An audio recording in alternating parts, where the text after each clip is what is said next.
Good evening and welcome back to DC Live, the voice that reminds us that we care, we share, and we're on air. This is the Grammatist, the show that sharpens your English for the corporate world and beyond. I am Monishree. It's Monday at 5:30 p.m. And today we are focusing on three important modal verbs: can, may, and might. So these are the words that help us ask for permission, talk about ability, discuss possibilities, and express uncertainty in a very professional way. Now let's compare these three sentences. The client can approve the proposal, the client may approve the proposal, and the client might approve the proposal. The first sentence where we use can suggests that there is an ability or a general possibility. The second sentence shows us that the approval is possible, there are chances for it. While the third one suggests a weaker and a less certain possibility. So we can also use these words whenever we're asking for permission. Like we can say, can I join the meeting? Or may I join the meeting? Or might I ask a question? Can is very common and conversational. May is more formal. And might is very formal and less common in everyday English. By the end of today's episode, you will know how to use these words in meetings, emails, presentations, and your regular workplace discussion. So let's begin with the word can. We use can to talk about ability, permission, and general possibility.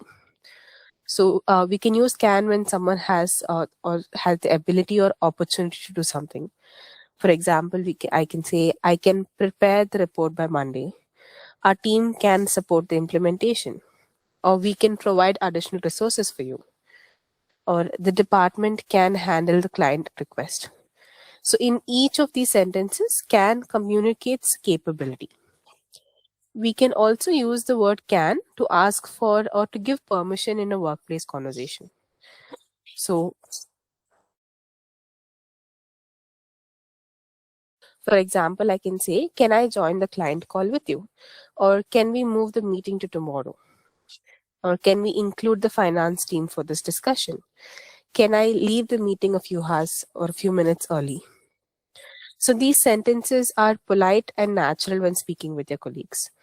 Now, when giving permission, when responding to these requests, you can say you can join the call, or you can move the meeting to tomorrow, or you can drop off from the meeting early. That shouldn't be an issue. We also use can for things that are generally possible or regularly happen. So, for example, we can say poor communication can create unnecessary delays, or a clear roadmap can improve execution. Small errors can create compliance risk, or remote collaboration can increase flexibility. In all these sentences, they describe general situations that usually occur at workplace. Okay, let's compare these sentences. The first one is technical issues can delay a project. This means that technical issues generally have the ability to cause delays. Now, if I change the word to technical issues might delay this project. Instead of talking about general ability, this talks about one specific possibility. In a very formal situation, may or could can sound more appropriate than can in the sentences. For example, let's say if I say, can I submit the report tomorrow? This sounds conversational. So when I'm talking with my colleague face to face, I can ask this. But if I change it to, may I submit the report tomorrow? This becomes more formal. So these are words that we use during email writing. So let's focus on the word may now. So we use may mainly for formal permissions and possibilities. So for example, we can use may when asking for or giving permission in a very formal situation. Can is a conversational way of asking or giving permission. May is a more formal way of asking or giving permission. So for example, you can say, may I ask a question, or may I add a point to this discussion? May I have your approval to move forward? May I speak with you after the meeting? So these sentences sound more respectful and professional. Even during creating formal policies, may often means that something is permitted. So when you're creating policies, you will read the word may a lot. For example, you might see statements as like authorized users may access the system, or visitors may enter the building after registration. So these are words where may is referred to something that is permitted in the policy. We also use may when something is possible, but it is not 100% certain. For example, we can say the client may approve the proposal this week, or the revised process may improve turnaround time, or the project may require additional funding, or the results may vary across different regions. So the word may in all these sentences allows us to discuss the possibility without making any promise to them. Okay, so let's compare another sentence. Now, if I say the client will approve the proposal, this makes it sound certain, like for sure the client is approving it. Instead, if I say the client may approve the proposal, this expresses a possibility. There are chances the client may approve. Now, in a very professional email, we will say, we may need to do this. We may need to reschedule a meeting, or the attached document may require approval. Please be advised that the schedule may change as per business requirements. Okay, so that was about the word may. Now, let's move on to might. We use the word might when something is possible, but are less certain about it. For example, we can say the project might require additional resources, or the new system might create temporary disruptions. The team might need more time to work on this project, or the results may vary depending on the data we receive. Now, let's compare the level of certainty in sentences based on the words.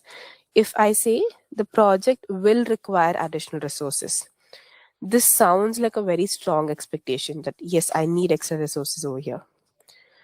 Instead, if I say the project may require additional resources, this shows the possibility that there are chances we might require. Now, if I say the project might require additional resources, this shows a weaker possibility. It has a weaker possibility compared to using the word may. Might is particularly useful when you're discussing risks or incomplete information. For example, we can say this discussion might affect the employee morale, or the issue might be related to the latest software update, or the policy might require additional training. So we're not completely sure. We have incomplete information. Hence, in these instances, we use might. We can also use might for talking about cautious suggestions. For example, we can say we might want to review the contract again, or we might need to revise the implementation plan, or we might explore a different supplier for us. Now, in these, the sentences are suggestions that sound less forceful, and it also invites discussion. I'm suggesting that there is something that you have to be careful about, but I'm not forcing it upon them. I'm telling them that this is a suggestion and we're keeping it open for discussion. All right, moving on. Whenever you're using the expression might I, this is grammatically correct, but it is very formal and it is very less in use. For example, you might have heard statements like, might I ask a question? Or might I make an observation? Or might I suggest an alternative approach? These are not wrong, but they're very rarely used. In most common business situations, we use alternatives to sound more natural, like, may I ask a question? Or could I make an observation? Or could I suggest an alternative approach?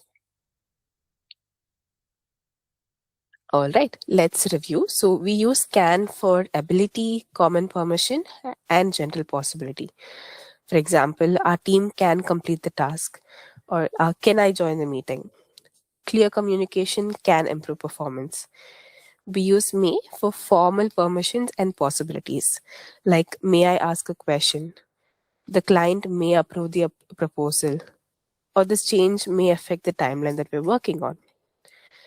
And finally, we use might for weaker possibilities, uncertainties, and cautious suggestions that you want to share. For example, the supplier might delay the shipment, or the project might require more resources, or we might consider another approach.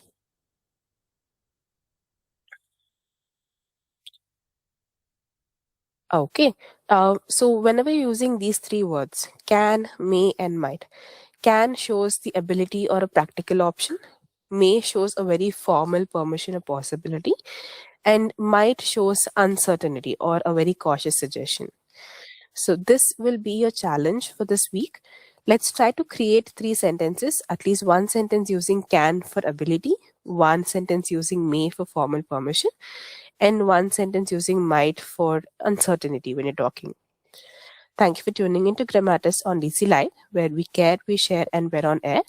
I'll see you next time. Until then, communicate clearly, choose your modal verbs carefully, and remember, can for ability, may for permissions and possibilities, and might when the outcome is uncertain.